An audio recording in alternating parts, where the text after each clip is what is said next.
When you think about maneuver when it comes to military operations, this is kind of the moving pieces on the chessboard, right? It's how do you, in an advantageous way, move troops on the battlefield in such a way that it's going to lead towards an advantage in the fight. Sometimes that's a decisive advantage where this maneuver, an actual movement of troops or a movement of weapons to a place, gives you an advantage to win that specific fist fight. It also could be huge type concepts and theories of the entire force maneuvering and saying, hey, we need to concentrate our force in, Iraq being an example, in Al-Anbar province, out west where it's most violent. Or do we need to be up in Mosul in the north because we don't know what is taking place up there that we should be aware of? So maneuver can be very much in the tactical, individual pieces moving, and that's even from an individual person to an entire unit, or a greater context of a maneuver on how you are going to win and kind of prosecute an entire campaign. So if you haven't been here over the last couple of weeks, that was Rourke Denver, my friend. That's an inside joke about Scott's lack of integrity. But Rourke is a friend of mine who's a former Navy SEAL commander who served our country for over 13 years in special forces in Africa, in Iraq, in Afghanistan, in Central America, all over. And then a couple years ago, he and his family moved up to Evergreen, and now he and his wife and kids, they all go to our West Campus up in Genesee. So he's been really helpful. Scott and I, we sat down with him about a month and a half ago, several weeks before I went to Africa, and I said, hey, Rourke, can you help us explain or can you just make some comparisons about some of the things that you've learned in your military experience? And this is not a military series, but any of the learnings or any of the fundamental concepts that it takes to prosecute a military war campaign. Can you compare that to what Jesus has called us? And he's our commander, and we're kind of like, we've enlisted to serve him. So are there any comparisons that we can learn from what you learned and how it apply to Jesus and his message and his mission, that he wants all people to have a chance to, and I'll use his words, not perish, but have eternal life. That's Jesus' goal. So sticking with this war effort metaphor, here's what we've covered so far. Define some terms so we're all on the same page. A war, any war, don't just talk about military, but if you go to war, a war is a struggle to achieve a goal. I have a goal. It's not going to be easy. It's going to be a struggle, all right? And you can go to war for something, or you can go to war against something. But if you decide I'm going to go to war for or against anything, it's based on how you answer a question. Is it worth it? Is going to war worth it? Or in our context of what we're talking about in this series, are they worth it? Are they worth what? Worth the effort it's going to take if they have any chance of achieving this thing that I believe anyway, it's really good. And if you look at it and go, yeah, they're worth it, then this is what you do. I'm going to put some effort forward. A war effort goes like this. A war effort is a group of people. Time out is what we're going to look at today, all right? If you go to war for or against anything, it's really hard to win a war when you're fighting all by yourself. In any part of your life, all right? I'm going to go after that, good or bad, whatever that is. It's really hard to do it by yourself. So a war effort is a group of people who are willing to, and what's the next word there? That's really strategically, okay? And we added that into the definition last weekend, but a group of people are willing to strategically change something or mobilize something, do whatever needs to be done in order to make achieving this goal a reality. And I've decided it's worth it. It's worth it. The goal is worth it. The stakes are so high. It's so important that if I do nothing, I think it would be hateful to do nothing. So because they're worth it, he's worth it, she's worth it, whatever that is, I'm willing to do some things that normally I wouldn't do. Historically in the past, I would never risk this. I'm just not that kind of person. If you would have asked me a month ago, 6 weeks ago, do you think you would ever say this or do this or risk this? I would go, no, that's not me. I don't do that. But what God's been teaching me is that this goal, this person in my life, I actually have decided they're worth it. And so I'm willing to do things I've never done in the past. And so if a war is a struggle to achieve a goal, Jesus makes the goal very, very clear what's at stake. Here's what Jesus taught over and over and over. He says this is what's at stake. Everybody is under condemnation. We've all made mistakes. We've all tried to do the right thing and we didn't do it. The Bible calls it sin. I fell short of what God wanted me to do, and I've even fallen short of my own standards, and the wages of that is death and condemnation and guilt and shame that, I'll be honest, I've carried around most of my life. It's hell. Right? Separated from God. Hell's not just a place you go after you die. Hell is living separated from God, I feel like I'm a million miles away. I don't think anything's going to change. I think I have to carry guilt and shame for the rest of my life. Hell, Jesus says this, listen, my goal is for everybody to move out of hell and condemnation and over into grace and forgiveness and the unlimited presence of God, the unlimited power of God, the unlimited grace of God in your life. And it's not after you die. Jesus says heaven is available to you right now. The kingdom of heaven is available to you right now, meaning God's power can move into your life right now. And I need it because I have some things in my life that I've tried all my life to work out and fix and change. You know what? And I can't.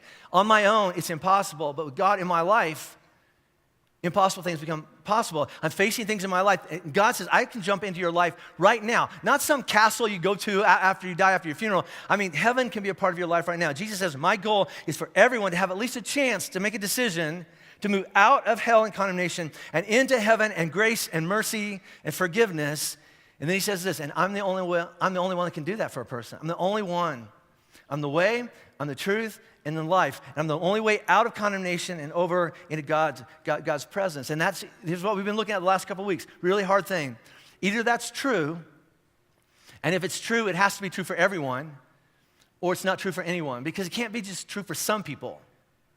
It's either true or it's not true. But if it's true, then it has to be true for everybody. And so last week we leaned into this marching orders that if Jesus is our commander, what does he command us to do? And this is really, really important as we look at these verses. He's not asking us to do anything. He's not looking at his people at his church and going, hey, if you have time, could I ask you to do something? I have a request. You know, if it's not awkward or it doesn't get like weird or something like that, no. Jesus doesn't ask us to do anything. He commands because he's a king. And here's the command he gives to his people. Jesus came and he said to them, who's them? Us, right? And who is us? I don't know if that's grammatically correct. Shut up. All right. Who is us? We who say, I actually believe it. I believe Jesus is the way, the truth, and the life. I believe he's the way to connect to the Father. That's them. That's us. Jesus came and he said to them, us, all authority in heaven and earth has been given to me. Time out. What gives you the right? Jesus, oh, wait, you rose from the dead. You're in charge. That's what gives you the authority, right? So I'm in charge. Go, therefore, because I'm in charge and you're my people, go, therefore, and make disciples of all nations. Teach all nations, baptizing them in the name of the Father and of the Son and of the Holy Spirit. 2 weekends from today, where we're having baptism weekend, and teaching them, and we'll talk about who them is in just a minute, to observe all that I have what? All that I've commanded you.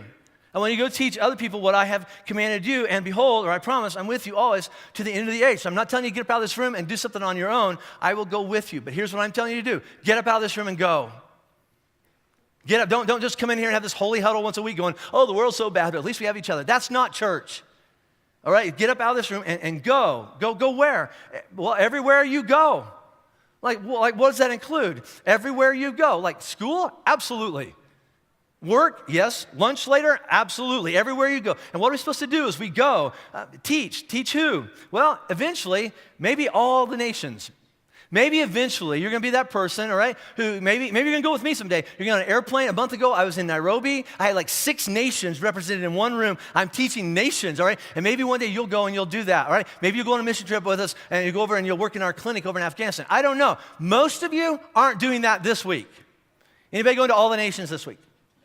Yeah, I'm staying in Denver. That's what I'm doing, all right? So go where? Well, wherever you go. How about the people that are around you all week long? I mean, eventually you might go to the other side of the planet, and there's 7 billion or so of us, all right? But I'm not talking about that right now. I'm saying about how about the people that like share your last name or your address, that work at the same place you go to, that are in your math class at school. Those are the people you say, they're the most important people in my life. Go and teach. Teach what? Whatever Jesus has taught you. Well, I haven't been a Christian very long. He hasn't taught me very much. Well, you don't have a lot to teach, but teach that. Well, I don't understand. Whatever you're experiencing, whatever you're going through with Jesus, whatever difference he's made in your life, teach that. Teach what you know and teach what you've experienced. Please don't try to teach stuff that you don't know anything about. It doesn't go well. Right? Like, so what do you mean? If you go out there and go, I'm going to tell you about Jesus, and you just go on and on and on, they're going to go, time out. Do you know what you're talking about? No, I'm making this crap up. I don't know. If somebody asks you a question, as you're talking about your story or something like that, if somebody asks you a question and you don't know the answer, here's what you say back to them. I don't know. I don't know the answer to that. If someone says, hey, can you explain this part of the Bible or this or that, or can you defend why Christians for years have done this and why organized religion has done this? Can you explain that? Can you defend that? Look back and going, no. That freaks me out too. I don't get it. I don't think that those people are crazy. I don't understand. So don't talk about that. I can't defend that. Jesus hasn't taught me about that yet. When he does, I'll pass it on. But right now, I don't know either. I think it's weird. All right. So just teach what you know. One of my favorite stories in the Bible, and I say that every week because there's a bunch of good ones in there. All right. But in John chapter 9, it's written by a guy named John. All right. It's one of the biographies of Jesus. I'm not going to put it up here. I'm just going to tell you the story. I love this story. Read the whole thing later. So it's John chapter 9. Jesus is walking into this city, and he comes to a gate.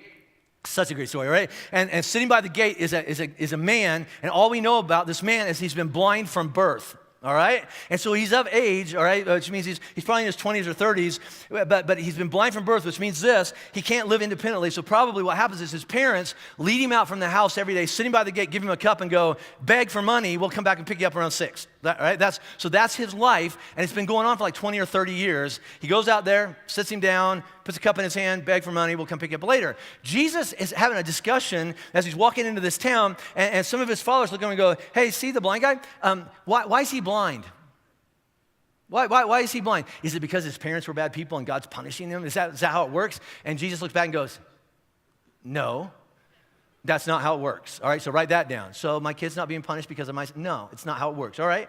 So why is he blind? Well, I'm not even going to... He said, this is what Jesus says. I'm not going to tell you, but watch this. And then he didn't even talk to the guy.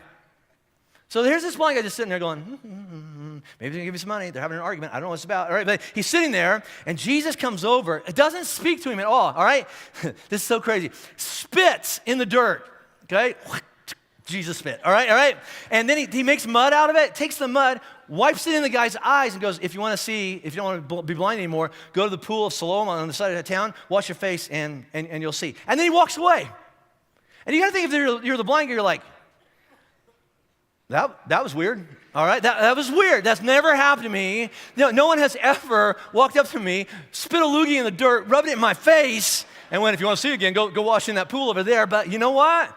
And you got to think his buddies are going, dude, you got mud on your face. I know. I think his name's Jesus. I don't know who it was, all right? But, well, let's go. And so they lead him over to the other side of town, and he gets in the pool. He washes his face. You know what? And he can see, all right? And this freaks people out. They lose their mind. I'm like, hey, I think that's this guy sat by the gate over there. I think, but he's blind. But he doesn't look like he's blind. And then the formerly blind guy goes like, I can hear everything you're saying. And it's me. It's me. I sat there like, well, how is it you? I don't know. What did he do to you? He healed me. How did he heal you? Okay, crazy day. All right. My parents came and sat me down about 8 o'clock. All right, I'm sitting there, and I'm there for a little while. And then this man, they're having an argument over there. He comes up. I hear a spitty noise. I thought, this isn't good. All right. And there's some spit. And also I got mud in my face. And he says, go wash your face. And I did it. I did what that guy told me to do, and now I can see. No, that's not true. I can see, all right? Well, how did he do it? I don't know. So who is he? I don't know. Where'd he go? I don't know. Why don't you know anything? Because the last time I was with him, I was blind. I don't know what he looks like. He sounded tall. That's all I got. I don't know which way he went. Well, who do you think he is? A prophet? Well, he can't be good because he healed your eyes on a Saturday, and that's the Jewish Sabbath, and that's one of the big 10. He can't do any work on the Sabbath. So he's a sinner. You think he's a sinner? I don't know. Well, what do you know? Write this down, because he's like, I don't know what I would ever say to him. Here's what he says. One thing I know. About 10 minutes ago, I was blind. Now I'm not. That's all I know. That's the whole scope of my theology right there. Okay? I didn't go to Bible college. I've never read the Bible. I don't know what a Bible is. Hadn't even been written yet. All right, I'm telling you, I don't know. I'm sitting by a gate, spit, mud, wash, ta-da. That is all I know. Well, how'd he do that? How'd he do it? I already told you. If I tell you again, do you want to be his follower? That didn't go over well. They kicked him out. All right, so it wasn't until later that this guy's wandering around town. Jesus goes and finds him, that he starts to figure out who Jesus is. Now, get this, all right? This man started believing, he started having faith in Jesus after Jesus had already made a difference in his life. It is possible for Jesus to make a difference in a person's life before they buy the whole thing about him being the Son of God. Jesus can jump into a person's life before they believe. Now hold on to that. But then Jesus looks at his people, his followers, and goes, but do you believe? Do you believe me? Do you believe I am the way and the truth and the life? Because if you are, that puts me, all authority has been given to me. And if you're my followers, go. Go where? Well, maybe to the whole world, but right now, to the people in your life that you care about, and teach them what I have taught you, and encourage them and invite them just to come and see for themselves. Because everybody deserves a chance to make up their own mind about Jesus, the real one. Not the one maybe that some of us got shoved down our throats as a kid. The real Jesus, because he's good. Everybody deserves a chance to hear about Jesus. And so over the last couple of weeks in here, leading up to Easter, which is a month, we're a month out from Easter weekend, and Easter weekend is the one weekend of the year, at least in this country, it's the one weekend of the year that if anybody is going to say yes to your invitation to come to church, it's Easter. It's like, I want to go on Christmas. It's a family day, all right? But Easter, okay. Can we do brunch after? Absolutely. So if anybody's going to say yes one weekend out of the year to go to church, it's probably Easter. And so we've been asking God to bring to our mind and into our hearts the names and faces of people that we care about. I mean, we care about the whole world, all right? But I'm not talking about them right now. I'm talking about the people in my life that I say they're the most important people in my life. Bring them into my heart and into my mind. And here's the people, God, I'm asking you to bring to my mind. Well, I don't know where they stand with you. That's not being judgmental. I just don't know. Or how about this? I got some people in my life like I'm related to, people that I say are my best friends in the whole world. I think I know where they stand with you, and it's not good. Or how about this? I've got some people in my life, and I don't even want to talk about heaven or hell. I just know if I could get my friend and what they're going through in their marriage or their addiction or their finances or their whatever, their kids with their parents, whatever, I just know if I could get them in a room with Jesus and Jesus could present himself, and if he were to jump into their life, jump into their marriage, jump into their addiction, before they even believe that he is who he says he is, I believe if I can get my friend in a room with Jesus, he can make a difference. And so we've been writing down names. Writing down names on our program. And you know what? Probably at least a third of you weren't here last week at any of our services. But even today, if you want to go, you know what? I've got some people I would love for them to have that opportunity. Just start writing down their name, the first name on your program. And I'm going to give you a chance to turn that in here at the end of the service. But last week, we had people write down names. Relatives, families, friends, all that kind of stuff. They wrote down names, all right? And our prayer is that eventually they possibly, between now and Easter, God would give us a chance to say, would you come and see? And they'll come and see. And so we collected all of those, all right? We collected all of those papers last week and all those names, all right? And campus by campus, service by service for two things. We've already begun to pray for each name on that list. And I'm going to tell you more about what we're going to do about. And we're also praying for you, that God gives you an opportunity. But the second thing is this. We talked about the word strategically. We needed to do some things.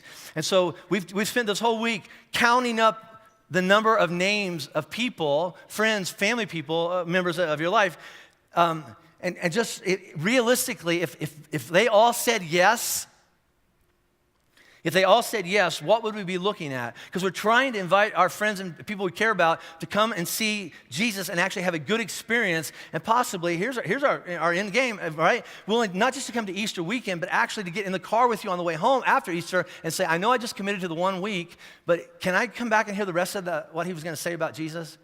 And because I'd love my husband to be here. I'd love my son to be here, and there's just no way I could get him here. But is it all right if we even come back a second time? Absolutely. Now, I'm going to tell you the other side of this story.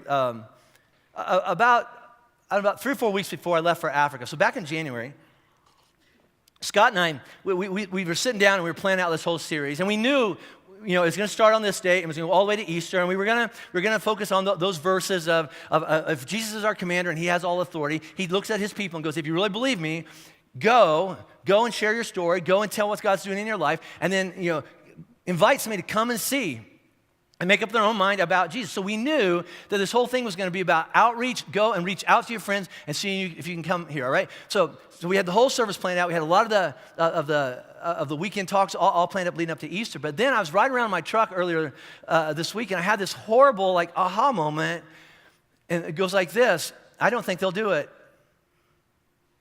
I really, call it lack of faith, call it my own heart, whatever that is. But I thought we're going to spend 6 or 7 weeks leading up to Easter talking about what Jesus says is absolutely mission critical, but we haven't made any changes or even thought about how we're going to do Easter different if all those people actually say yes. So this is me, all right? I plan to fail. And again, my own heart's saying this, is that people don't do that anymore. I mean, people in our culture, you don't bring up Jesus, you don't bring up religion, you don't invite people to come and see anymore. It's just not politically correct. And so I'm thinking to myself, yeah, I don't know if people will do this. And then I'm in my truck. I have conversations, out loud conversations in my truck. Some of you have seen me at intersections like, who's he talking to? I don't know. I'm just talking, all right? And so I'm in my truck and I'm getting mad. I'm getting angry, all right? We're not going to fail. We're not going to fail. And then I said out loud in my truck, and I'm going to clean this up because there's kids in the room, all right? I went, heck no. I got mad. I went, no, we're not going to fail. It's like a light came on. I'm like, let's do this. Let's get it done. Let's believe that God is really big and really strong and really smart. And God is about to do something so big that everybody's going to look at it and go, that only God could do that. And I believe by faith that God is going to do something on Easter weekend that I've never even experienced before. And I believe the people of Flatirons, that's us, those who say, I believe Jesus is the way, the truth, and the life, we're going to get up and we're going to go love God and we're going to love people like we never have before. So Flatirons, I'm absolutely convicted that a month from this weekend, we're going to see God do something only He can do. So we've got to get strategic. All right? We have this many campuses, 3, okay? And we have this many seats, all right? And we have this many parking spaces. Is really enough for all those seats? And we have this many people. And wait, okay? Because I'm going to tell you how many people you wrote down. Several dozen is what I'm saying, all right? And because we've decided that, you know what, my friend is worth it, and the stakes are high and the effort. So if that's true, here's the question. In our war effort for our friends, because we've got to go to war, what do we need to strategically change? Not just change because we need to change it. No, we need to strategically change it or move it or do it better or differently than we have in the past so that the goal of our friend experiencing Jesus in a positive way actually happens, becomes possible. We're about to go to war. Can we win it? Can we win this war? And the answer is, what needs to change? A lot. Flatirons, we got to change a lot of things. And not just like, you mean minor tweak and we might have to be inconvenienced. No. We have to overhaul everything around here at Flatirons. Let me go back to what Rourke said in the opening video. We're going to have to remaneuver our entire force if we're going to be ready to love and take care of the people that God is about to bring to this place. People, what do you mean? People that you really care about. People that I want to know that they're fine with God. I want to know on this side of their funeral that God is right in the middle of whatever it is that they're wrestling through. We have a lot to do. Jesus told this parable. It's a metaphor. It lines up with what we do all the time around Flatirons at all of our campuses, but especially looking to Easter. So here's the parable he tells. Suppose a king is about to go to war against another king. Will that king not first sit down and consider? So that king, if he's a smart king, hey, king, before you go to war, you need to think about this. And consider whether he's able with 10,000 men. So I've got 10,000 men. Am I able to oppose the one coming against me with 20,000 men? So I got 10,000, they got 20,000. Is this going to work? And if he is not able to overcome the 20, he will send this is what a smart king would do. He would send a delegation while the other 20,000 is still a long way off and will ask for terms of peace. This is what Jesus is teaching. Hey, before you bite off more than you can chew, time out. You got to think about it. Do you really want to do this? Do you want to really, really, really go after this? Do you really think it is wise? Do you think that we can actually win this battle? Because if so, you need to devise a strategy. And if you don't think it's possible, then don't do it at all because you could actually make it worse. If all of our friends show up here and we have not even thought about what we need to do to take better care of them, they will have a horrible experience, ready, with Jesus, right? If we're not willing to do that. So if we really are willing to go into battle, which we are, I'm fired up, I'm ready to go to war for some people I really care about, and we decide the battle is worth it because we're fighting for God and for some people that both God and us we love, if that's true, here's what we need to do. Have you ever seen one of those war movies where all these generals and admirals and stuff, they have a big table spread out in front of them, and it's got like all these little models on it and mountains, and then there's boats, and there's people, and there's tanks, and there's airplanes, right? And then they have one of those pushy rake things, and they go, so these people need to go around here, and then these people go in here, and then we're going to bring in the airplanes over here, and then we're going to go right down the middle of here, and that's our strategy to win the war, right? Right? So keep that in mind. So Flatirons, if we're going to go to war for our friends, here's what we're looking at for Easter. So last week, campus by campus and service time by service time, you wrote down some names of people that you say I care about, and you asked God to give you an opportunity between now and Easter to say, come and see. So I'm going to give you the amount of people you wrote down. And if you're one of those people trying to guess what it is, so 4 services at Lafayette, 2 at Genesee, 2 up in Denver, go ahead and write that number down in the corner. Let's just see over under how you do, okay? So here's the number of people that that you all wrote down. So let's start at Lafayette, and then we'll go to Denver and then to West. Okay, so in Lafayette, where I'm standing right now, all right, this room I'm standing in has 4,333 chairs. Okay, and we can rent some folding chairs. We can put 2,000 more people out in the lobby, which twice on Christmas Eve we had to do. We had 2,000 people out in the lobby. Okay, so keep that number in mind because that doesn't change. Fire code, that's all we can do. All right, so now, 4 o'clock, the 4 o'clock service on Saturday night here at Lafayette said, well, we're going to bring 8,863 of our friends. It gets so much worse, all right? Or better, right? The 6 o'clock service on Saturday night says, well, we're going to bring 8,926 people to the 6 o'clock service with us. Then the 9 o'clock service said this, well, we're going to bring 8,293 people of our friends, people we really care about. We're going to bring them to church with us on Easter Sunday morning at 9. And the 11 o'clock service, and you know who you are, you said, yeah, well, we're going to show everybody. I don't know what you were on last weekend, but here's what you wrote. Yeah, well, we're going to bring 13,179 people that we care about to this building. Now, wait, what? I don't know why you're clapping because you know what? That hasn't changed. Should we bring pillows? What? All right. Okay, so that's this campus. Let's go to Denver, okay? Denver, all right? They have 400 capacity in their auditorium, and Zach says they can put another 100 in the lobby out there. So the 9 o'clock says, that's not good enough because we're going to bring 1,053 of our friends to the 9 o'clock service, all right? And the 11 o'clock says, well, that's nothing. We're going to bring 1,399 people with us. Now, West, up in Genesee on I-70 said this, well, our campus has 856 chairs. And then Jesse says we can put 200 more in the lobby and then down in the basement lobby, all right? So 9 o'clock says, well, we're going to bring 1,304 people with us to church next week or on Easter Sunday at 9 o'clock. And 11 o'clock says, well, we're going to double that. We're going to bring 2,112 people with us. Now, you got to think about this. This is people, some of you trying to do math, just wait, all right?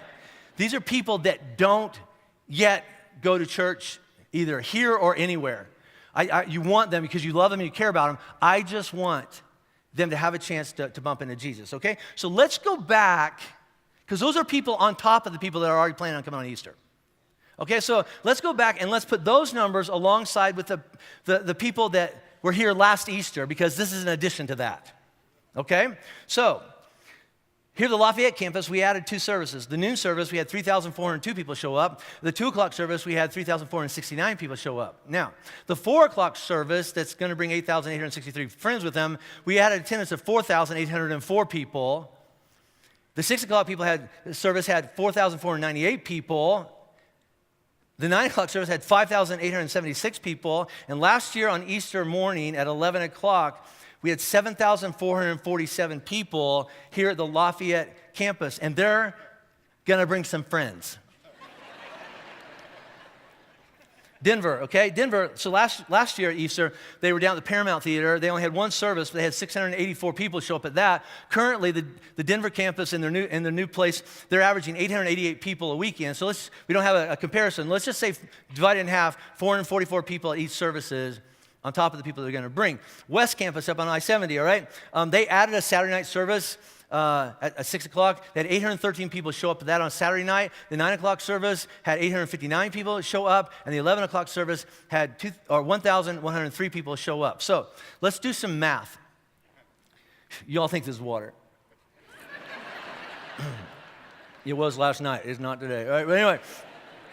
Last year, our 3 campuses, you totaled it all up. Last year, our Easter attendance was 33,000 people, okay? All right, now, which is twice the size of the town I grew up in, almost 3 times, all right? Now, you 33,000 people have indicated we're going to bring some folks with us, and so if you take all the names that were written down last weekend, you're going to bring an additional 45,139 people with you. So get your calculators out. 33,000 plus 45,139 equals 78,139 people might show up in a month.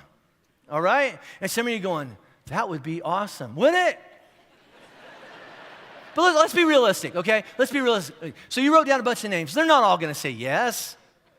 They're not. That's reality, okay? So let's bring our faith level down a little bit here, all right? Let's just say that 4 out of 5 say no. 4 out of 5. 80% of the people you put on that list go, I told you already, no, get out of my face, pound sand, get out of my yard, don't ask me again about the whole church thing. I'm not going to go. So let's say 4 out of 5 say no, it's always going to be no. But let's just say 1 out of the 5 people say yes. Just 1 out of 5 people, just 20% of the 45,000, all right? If you put that on top of last year's attendance, that means that we're going to have 42,000 people show up for Easter. And again, some of you are going, that would be so great. Would it? Because you don't know what you're talking about. I'm just telling you, all right? I'm going to show you what you're talking about, okay? So here we go. Let's just do some math, all right? I'm going to start here at the Lafayette campus. I'm going to show you where they'll probably sit, okay? So don't look at the screen. Don't look at me. All right, all right? So last year, okay, at all 4 of our services here at Lafayette, almost half the people that showed up never got into this room. They didn't get in this room. They were either out in the lobby or they got as far as Good Sam Hospital, and then you know what? They just said, screw it, I'm going home. And they went home, or they went to Chili's or something bad like that. But anyway, so they did that. Sorry for all you Chili's. Anyway, right? So this is what our friends are looking at if they come to Lafayette, okay? If they come to the 4 o'clock service, we had 4,804 people here last year, right? And then they're going to bring 8,800. A lot more people. And then at 6 o'clock, we had 4,500 people here, and they're going to bring almost 9,000 more people with them. And then at the 9 o'clock service, we had 5,800 people here, and they're going to bring 8,200 people with them. And then at the 11 o'clock, we had 7,447 people. They're going to bring another 13,000. Hey, how you doing? Good seats, couch, awesome. All right, now listen. That's 20,000 people going to show up at this campus at 11 o'clock. All right, now, if they make it in the building, if they get down 287, or if they get in from Highway 7, maybe, all right, and they get into this building, into this lobby, this is really the best they're going to hope for. They'll probably sit like here. And you know what? This, I'm going to be really, really honest with you, sucks, all right? This is a bad seat. I'll give you an example. Hi, welcome to Flatirons, happy Easter. So parking lots went well? No, okay. We're going to work on that. So how do you like the service so far? Yeah? Can't see? Oh, that's because you're a half a mile from... Hold on, all right? So guest services, we're going to help you out. So guest services, we're going to buy 10,000 pairs of binoculars for all the people out here. So if you look like past the couches, all right, around the fireplace, dude, get out of the way, all right? And then, I'm sorry, there's a pillar in the way. And look through that door, you can almost see the side of the screen, right? So glad to have you here at Flatirons. Hope you enjoy your experience. Do you understand the disaster that's about to happen? Because this is not a good experience. Because between here and that door, there's at least 2,000 people sitting saying, this is not what I signed up for. This is not what I thought it was going to be about. And that's just this campus. That's just this campus. Let's just move to the West Campus, all right? So they have a capacity of 856, all right? But at the 9 o'clock, they're going to bring 1,300 more people with them. At the 11 o'clock, they're going to bring 2,000 more people with them. So I'm going to be honest with you, West, all right? If you're going to bring your friends to Easter at the 9 or the 11 o'clock service, they're probably not going to get in the building. The closest they'll probably sit probably looks like this. Yep, that's I-70. Obviously we're kidding there. We're not going to sit anybody on the interstate. That would be rude. Here comes a truck. All right, so we'll probably put you up on the overpass. That would probably work a little better. Lovely view there, right? So watch out for the milk truck. All right, so that really, if you're going to come to the 9 or 11 o'clock service up at the West Campus, that's probably what you're looking at. I mean, welcome to the lobby, right? It gets so much worse on Easter. That's all I'm saying. Now, all right, let's talk about downtown Denver, okay? Denver, at 9 o'clock, you're going to have 1,500 people try to cram into an auditorium that seats 400, all right? And then at 11 o'clock, you're planning on having 2,000 people in a room that seats 400. So I'm just telling you, if you're planning on bringing your friends to either the 9 or the 11 o'clock service at the Denver campus on Easter Sunday, you're not getting in the building. I hope it's warm weather because this is probably where you'll sit. Right there. And that's, you can call that a lot of things. Oh, watch out for the Subaru. I'm just telling you, that's not a good seat. You probably aren't going to get that good of a seat, really. The congestion and the roadblock down there, you're probably going to be several blocks away. You'll probably sit closer to something like this. Yeah, that's actually 2 blocks from our Denver campus. And some of you are going, I've been there. There's a bright. Some of you say, what is that? Good for you. Good for, I don't know what that is, but, We're going to talk to them, see if they have an Easter sale. I don't know what they're going to do. And so when did you start doing drugs? Easter at Flatirons. It was just. Do you see what we're about to invite our friends into? Unless something changes. Unless we sacrificially and strategically say, you know what, I'm going to give up that because that's more valuable. I'm going to do this differently than I've ever done before because I have someone in my head that I'm thinking about, and they will not put up with that. They will look at it one time. I got an email from a lady this week who said she prayed for years her husband would finally come to church, and finally he said, yeah, I'll go Christmas. And so she prayed and prayed. She said, thank you, God, thank you, God, thank you. They got to Christmas service. There weren't any seats left. He stood on the back wall all by himself. His two daughters were in like 10 rows up, and they sat by themselves. And then she sat, the wife sat in a section all by herself, way away from her husband. And she cried all the way through the service saying, God, this is what I brought him to. And when they got back in the car on the way home, he just looked over and said, I'm not ever going to do that again. This is not hypothetical. These are people we care about. See, I know who I'm thinking about. I'm not going to tell you their names right now. I'm just telling you, their marriage has about 5 minutes left unless Jesus himself jumps in the middle of it. Otherwise, they're not going to make Easter at all. I'm holding on. They can make it to Easter. Jesus is going to have to do something. We'll talk more about that. So we're going to do some things different, all right? First of all, and I'm going to be honest with you, some of you, you're going to know who the longtime Christians are. They're going to be in the room. They're the ones going to have veins starting to stick out their head and go, I don't like this. All right, okay, all right, good. All right, so here's what we're going to do. Every Easter, we do communion as a central part of our Easter service. We're not going to do that this year. We're going to take communion, and we're going to move it to Thursday night. So at all of our campuses at 6 o'clock, or at noon on Thursday to noon on Friday, 24 hours, we're going to have a communion room and a prayer room at all of our campuses. You can go there in the middle of the night. You can go there on your way to work, on your way home from work. You can do that. And then all those names of all those people that you wrote down, they will be there. And for 24 hours, we're going to pray for the people on that list and also for you who wrote those people's names down. Now, here's what some of the people are going. Why would you do communion on a Thursday? Ready? Because that's when the first one happened. What? Oh, think about this, all right? So on Passover evening, Jesus got his disciples in an upper room, and they did the Passover meal, and he gave it new meaning. Here's some bread. It represents my body. It used to represent manna, right? Now it represents my body. And here's wine, and it represents my blood. And they all look back and goes, what are you talking about? And he said, pay attention. It'll make sense on Sunday. So we're going to do what Jesus did. We're going to take the Lord's Supper at any of our campuses. It'll be in all of our auditoriums like it always is on Easter weekend, but we're going to have communion on Thursday at noon, all the way through Friday at noon, 24-hour prayer service, and you can stop by there. Jesus left that room, went out, spent the whole night in prayer, right? And then they crucified him. So we're going to do that, and we're going to pray for all of our friends. So the first thing we're going to do is we're going to have communion and prayer 24 hours beginning on Thursday at noon. Second thing is, all right, given the numbers that we're talking about, we're going to double the number of Easter services that we normally offer every weekend around here, all right? So here's what I mean by that. We're going to start Easter services on Friday. So at 6 o'clock at all of our campuses, we're going to have an Easter service. It's not a Good Friday service, it's an Easter service. Well, are you going to do a different service for Thursday and different for Friday, maybe a different one? No. We're going to do one service at Friday, Saturday, and Sunday. So all campuses will have a 6 o'clock service.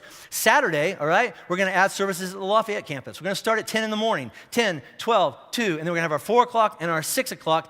The 6 o'clock will be at all of our campuses. And then at Sunday, all right, we're going to have the 9 and 11 at all of our campuses, just like we normally do, except they'll be really, really crowded. Now, I'm going to give you a strategy. All right, and let me just say, before I even bring this up, the determining factor about which service you go to at which campus, at which time, whatever, the most important thing when you try to figure that out is, when is my friend willing to come? So as I look at it, and what we're going to do here, and you go, I indicated that we were going to come at the 6 o'clock service on Saturday, but then this is what's going to happen. Your friend that you've been praying for a month, they're going to call you on Thursday and go, hey, we won our baseball tournament. We actually have a game now on Saturday. Can we go to a different service? Here's the answer. Yes. Yes, but we already told the church that we were coming at this already. All right, change it. All right, because they are more important. More important, no. So whatever is important to your guest trumps anything else I'm about to say. Now, having said that, all right, I'm going to ask all of you to do, and this is all going to be on our website later, okay? But all of you who say, I'm going to come to one of those 16 Easter services, all right? And whether you're bringing a friend or not, here's what I'm asking you to do, right? On Sunday, April 1st, which is 2 weeks from today, it's also baptism weekend, all right? At 3 o'clock, something's going to go up on our website. I want you to get on there. And between then and Easter, I want you to indicate, there'll be really clear directions, which campus on Easter weekend you're going to attend, which service at that campus you're planning on attending, and the number of people you're planning on bringing with you. Now, this is really, really important because, as you put that on there, there's going to be some type of coding in there going, well, that service has a lot of room, lots of seats left, all right? That service doesn't have as much. That service, wear deodorant. That service, you're going to sit on someone's lap, so put on your makeup, whatever that is, all right? So we're going to get really, really close. And so this is what we're hoping to do. So you're going to get on there and you're going to go, I'm at this campus, I'm at this service, and we're going to bring 8 people with us. Now, here's what you need to do, all right? You need to communicate with one another, all right? Because here's what you're going to do. So you're sitting here, but your wife came in the early service, and you're going to write down, so we're going to come at the 4 o'clock, and we're going to bring 10 people with us. But she's at another service. She goes, we're going to come at the 4 o'clock, and we're going to bring 10 people with us. And that's 20 people. Now we have a bunch of seats. They're taken up, all right? And then my friend can't come. Right? Because I'm going to look at them and go, they're over capacity. So you need to communicate. So get on the website in 2 weeks from today and indicate, we're going to go to this campus, we're planning on going to this service, and this is how many people that are coming with us. And then you can get on there and go, look at that service. They're over capacity, and my friend won't put up with it. He just won't. My dad won't put up with that. What if we jump to this service? Because it looks like they have room. All right, so that's the plan. And we kicked around all these ideas. We talked to other churches. How do you do stuff like this? And some churches said this. We hand out free tickets to each one of our services. And you have to have a ticket to get in. But you know what? That just feels creepy. That just feels so weird. And I know some of you all right, here's what you're going to do. You're going to get your ticket, and you're going to show up going, I got a ticket. And they're going to say, there aren't any seats left. And you're going to go, I don't care if Jesus rose from the dead or not. That's my seat, and you're going to go have a fight, and it's just a bad witness. So we're not going to do that, but we are going to do some very, very intentional things, all right? If you'll be honest about it. And Jesus is watching. All right, so this is the part where Christians are going to start getting angrier and angrier and angrier, okay? But those of us who actually have people in our life that we care about that don't know Jesus yet, we're going to get so happy. All right, and here we go. First thing, we're going to reserve the best parking spots in all of our lots closest to the building, the best parking spots for those cars containing guests who are here for the first or second time. We're going to do that. As you approach all of our campuses, there's going to be signs going, turn on your flashers if you have a first or second time visitor with you, and then our guest services team will go, oh, come on, you can go right up to the front. Real up close to the door. And then here's what's going to really tick some Christians off, all right? And then we're going to block out seats, the best seats in the house in all 3 of our auditoriums for the guests that park in that lot. We're going to hold those seats open for up until 10 minutes before the start. Now, here's what a lot of Christians are going, that's not fair. That's not, because you know what, that's my parking space, and I wait outside that door. When they say, okay, it's okay to go in, it's like a Who concert, and I'm checking people into seats because that is my seat. And I don't care. And you know what? And I'm just telling you, all right? Some of you already got a plan. I'm turning on my flashers anyway. I'm a lie, all right? Okay. But you should read your Bible because I found about 10 stories in there where people lied, and it did not go well when they went face to face with Jesus, okay? All right, so listen. Some of us, and I'm just talking to Christians going, this is my church, I come here all the time. This is what a lot of us do. On Easter, we like what happens on any of the auditoriums. You know what we do? We'll sit through 2 or 3. All right? And if that's you, not this time. I need you to promise that I will sit through in an auditorium one time, unless I have visitors with me 3 services, then I'm going to come right to the front, right? But I'm only going to sit through the auditorium service one time, and after that, I'm going to wait outside to see if there's seats, because I'm just telling you, if my friend and his wife can't find a seat because you're sitting there for the 3rd time, their marriage is over. So let me just say this. It's not about you, Christian. Now repeat that after me. It's not about me. See, that was very non-committal. That was like, I tithe here. I'm telling you, mine's a little bit, it's about me. All right, shut up. All right, listen, all right? Repeat after me. It's not about me. It's about some people I love finding Jesus for the first time. Can you agree with me on that? It's not about us anymore. See, hey, listen, all right? Some of you are just looking at me right now going, listen, hey, Christian, you know what? You're saved.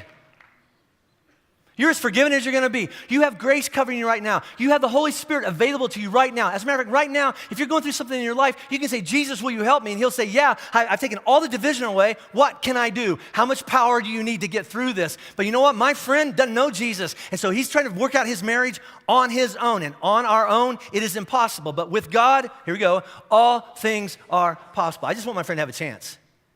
All right? So Christians, I need you to serve my friend, because I love him a lot. Okay, now, all right? So we're going to have a lot of services, and over time, I don't care. All right, so a few weeks ago I said this: you can belong here before you believe everything. And some of you know, you've become a little while, you've become a long time. Some of you believe some stuff. Some of you go, I believe most stuff Jim says. Scott, I don't know so much about that. But anyway, I'm just telling you, right? So you can belong here and say, this is my church, even before you believe everything. All right, welcome. We're glad you're here. You got to work some stuff out with God, go at your own pace, all right? That certainly applies to serving. You can serve here before you believe everything as well. Now, there's some places, obviously, you can't serve in certain roles, but there's a lot of things. So here's what I'm asking you to do, all right? If you're one of those people, you go, this is my church. This is my church, all right? And I don't know where you are on your belief system, but here's our standard. This is my standard. I just came up with it, all right? You can call this your church if you've been here, I don't know, 4 or 5 times. You're in, okay? We have very low standards here. Look, all right? I mean, really, if God's doing something in your life and he's using this place, one of our campuses, to do that, then call it home. But we need you, if you've been sitting here for a long time, to help us love our friends well. And so I want you to get on the website, or I want you to go stop at one of the information centers on your way out and say, where do you need me? And here's where we need you. Parking lots, traffic direction, guest services, hospitality, facilities. You know, I don't know where I'm with God, but I can set some stuff up. I can tear some stuff down. I can clean some stuff up. I can hand some stuff out. We need you to work in kids ministry. A lot of you, so about 1/4 of our attendance is under 5th grade. That's a lot of kids. And we need some of you who've never worked in kids ministry before to go to the information center and go, where do you need me? Some of you that used to do it, but then your life took a different season. I need you to sign up for one more weekend. When? April 15th and 16th. We need your help. It's time to fight. It's time to go to war. Now, I'm going to give you one more strategy. It's really, really, really important. And then we're going to end our service a different way that I've been planning since we were back in Africa last month. It goes like this. If we really believe by faith that God is about to do something in the life of this church that we've never seen before, and he's about to draw a lot of people here, a lot of people that he cares about and that we care about, and we really do believe, if my friend could just get in a room with Jesus. I mean, there's a story in the Bible that ripped a roof off and went, just get my friend down there in front of Jesus. If you'll move heaven and earth to get my friend in a room with Jesus, I think his or her life could actually change. If we believe that and we do what we do well around here, and that's take care of people, our friend is going to come, they're going to bump into Jesus, and then they're going to say, I don't want to leave. Can I keep on coming? So we had this plan for a long time. We've always planned on starting more and more campuses all over Colorado, but I think we need to do it sooner rather than later. And so sooner looks like this. We've gone and we've done a bunch of research. We need to start 2 campuses like right away. Well, how soon is that? As soon as possible. So if you live in the following areas, and some of you're gonna get mad going, well, what about my area? I don't know. So if you live in the North Longmont or the Loveland area and you drive down every weekend, or you live in the Highlands Ranch area or the Parker area, and you drive the hour and 15 minutes up here, all right? If you live in one of those 2 communities, here's what I'm asking. If you know of an empty church building that has a for sale sign, like the one that we just bought down in Denver, maybe you have some connection, you know of a school auditorium or a gym that has some other space that we could trick out for our kids ministry, and we could rent that or buy that or whatever that is to launch a new campus as soon as possible. I need you to contact our executive pastor. His name is Paul Bruner. He's on the website, on the staff page, all right? And let him know, hey, I know about this property, and here's my connection, and here's my influence. What do you mean? I know about this school auditorium, and the reason I know about it is I'm the principal. I got pull. All right, yeah, all right. Or I know about this church that's for sale. They don't know. I'm the pastor. It's not going well, but we'll sell, right? So if that, some of you all have stories like that happened. That actually happened in my town, right? But so I need you to contact Paul, and we're gonna get on it right away because we want to start I want to start those campuses this year. And you know what? Here's the other thing, all right? My finance guy's right down here. He's going to kill me later, but you know what? You know why we can do this? Because you guys have grown so much and you're so faithful with your money. We could start those tomorrow if we had the space and we had the people to do it. We really could. Now here's how we're going to do. Again, and I have been thinking about this.